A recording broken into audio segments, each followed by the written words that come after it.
All right, welcome to another micro episode of Monetizing Your Mental Capital. I am here with Mouray. It's actually Isaac Morey.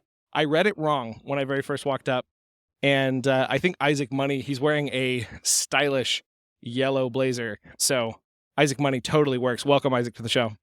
Hi, glad to be here. So Isaac, you are the CEO of Content Cucumber. I used Design Pickle for a while, and so when I found your service, I laughed my head off. I thought, wow, that is like you throw that cucumber in some brine and you get a pickle. So we've got some awesome services here. What do you guys do?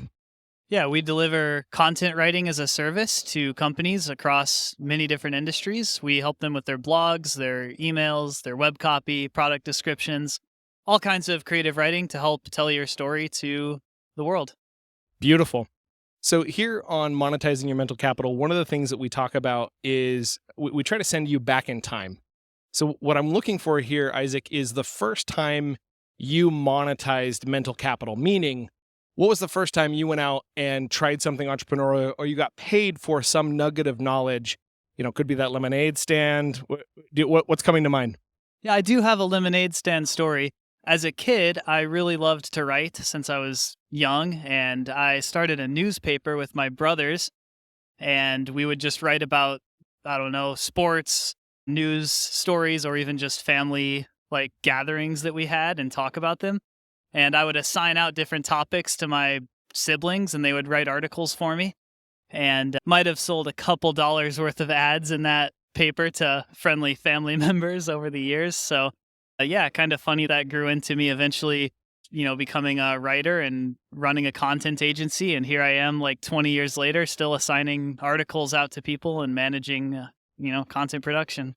Interesting. So as you looked at mental capital and you looked at what it was going to take to build out or grow mental capital, you decided, you know what, I'm going to do this writer thing. What was it that got you into writing?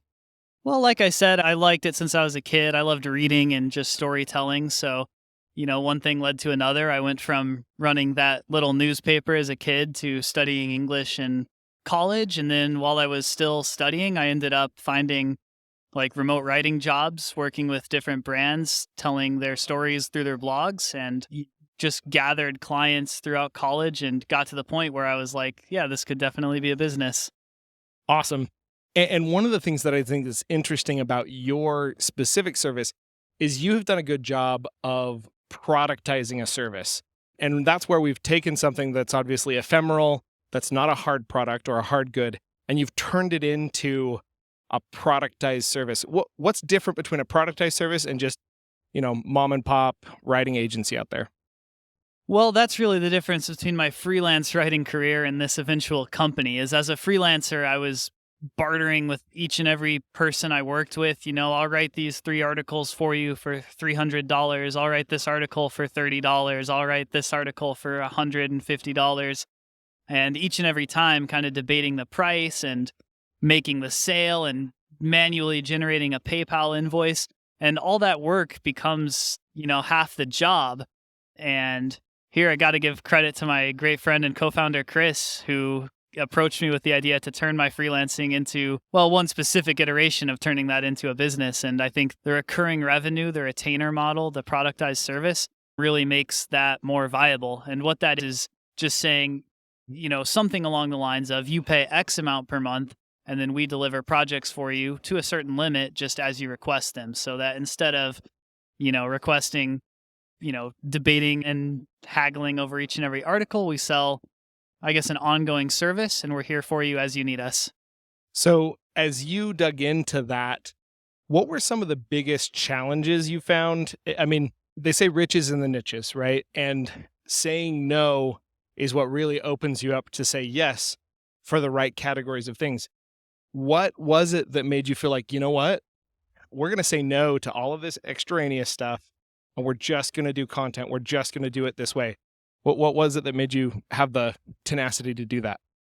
Well, in some ways, we didn't know to say no at first. We would take articles from all kinds of industries, and we still are a very versatile agency. We write about lots of different things. But in the beginning, we would take on projects that maybe were just beyond our technical capacity or agree to do things beyond just the writing, like social media that just became too cumbersome. So we just narrowed it down a little bit. And yeah, we're still pretty versatile in our writing, but we try to really focus on, rather than being a full scale agency, focusing on the written word and telling stories and explaining products in that way. Beautiful. That's an awesome nugget. If you had the opportunity to reach back to young version of yourself and tell him something, he's just getting ready to assign out those news articles to his siblings, what would you tell him to do differently than what you've done already today? A piece of editing and leadership advice that I would give myself is people do things differently than necessarily the way that you would do them, but they can still be doing a good job. And I think sometimes as an editor or as a leader in general, it's easy to look at the work people are doing and say like, hey, what if you did it in this different way? And sometimes that's necessary, but other times the differences in approach and in style that people bring to the table can be every bit as effective as yours. And, letting them flourish and express themselves in their own way is ultimately the most productive way to be a leader. Beautiful. And Isaac, as you are out there in the world, what's the best way that individuals can get in touch with you? Something they want to reach out after the episode? Yeah, so you can reach me at my Content Cucumber email. That's just isaac@contentcucumber.com. Also, if you go to our website, contentcucumber.com, you'll be able to chat with us there and get in touch. Beautiful. You heard it right here on Monetizing Your Mental Capital. Over and out.